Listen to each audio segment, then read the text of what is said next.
Tom Hanks swears by these movies, but some of his picks might surprise you. A banned X-rated classic, an adult films industry drama, and a Palme d'Or winning school shooting film. These aren't just his favorite movies. These are the 8 films he thinks you need to see.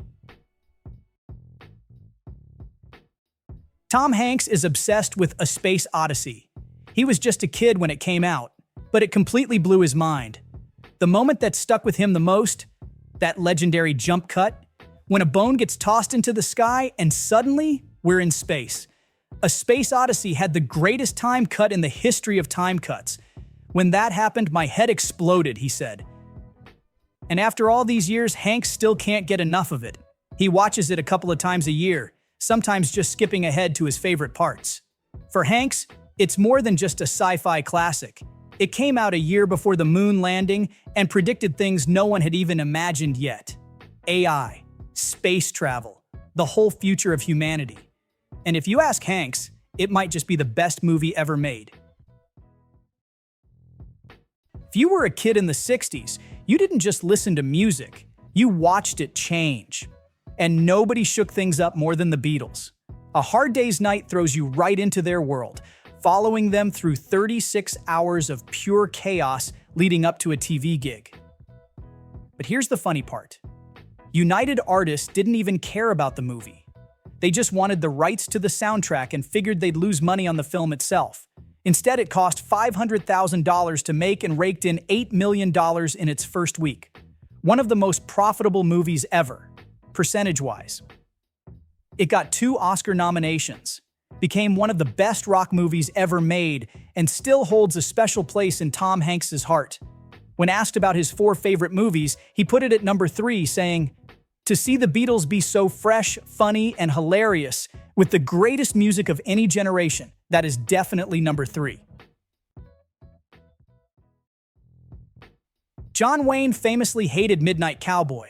In 1971, he called it a perverted film and predicted Americans would be sick of movies like it within a few years.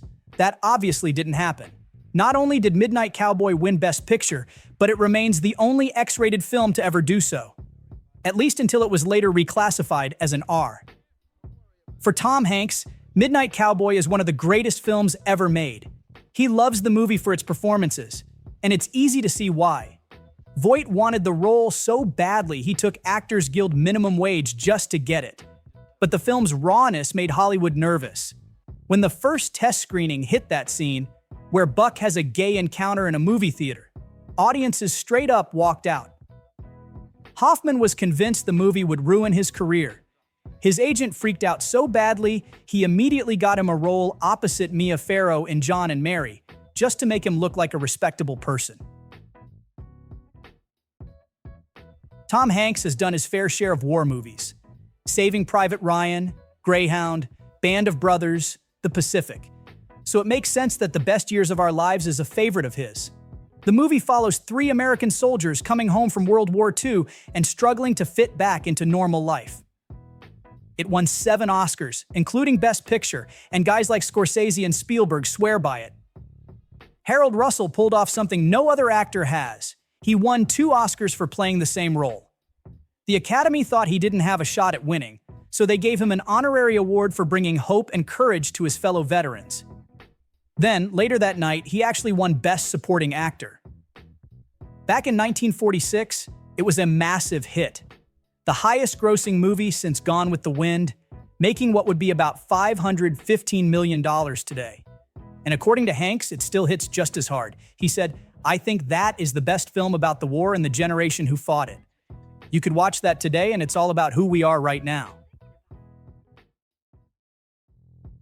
The Coen brothers have made some legendary movies. The Big Lebowski, No Country for Old Men. But if you had to pick just one, Fargo might be the best thing they've ever done. Dark, funny, completely unforgettable. Tom Hanks is a huge fan. In an interview with Build, he said it's one of those movies he can watch over and over again because it's just perfect. But what really makes a movie great for him? It's not the genre, the time period, or even the story itself. It's simple. If a movie makes him sit there thinking, "What the hell would I do in that situation?" then it's done its job. And Hanks is not alone. When Gene Siskel and Roger Ebert first saw it, Siskel literally leaned over and whispered, "This is why we love movies." They ended up naming it the best film of 1996. The movie won 2 Oscars, became a cult classic, and still holds up like it was made yesterday. Tom Hanks grew up during the new Hollywood era when movies were changing fast. The Godfather, Jaws, Taxi Driver, The Graduate, all of them hit while he was a teenager, and they stuck. They're part of what pulled him into cinema in the first place. So yeah, of course, the guy who made a Godfather joke in You've Got Mail is a huge fan in real life. No surprise, 11 Oscar nominations, wins for Best Picture, Best Actor, and Best Adapted Screenplay. It's the mob movie. But for Hanks, it's not just about the story or the performances. It's Robert Duvall that really stands out. He once said, "Though he's not particularly a chameleon, it took me a long time to recognize him from one movie to another." This man keeps entire movies together, as in the Godfather pictures.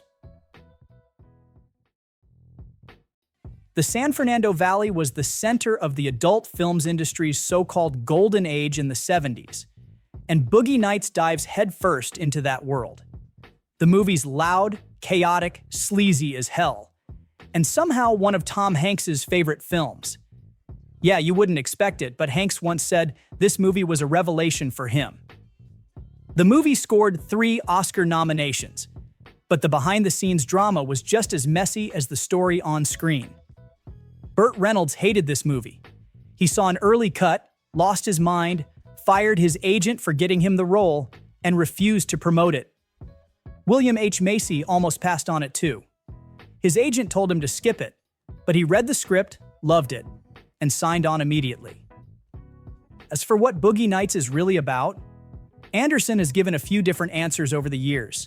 He once told Cinematractions it's a story about people searching for dignity and love in all the wrong places. But when Empire asked him to sum it up, he just said, "It's about a guy with a big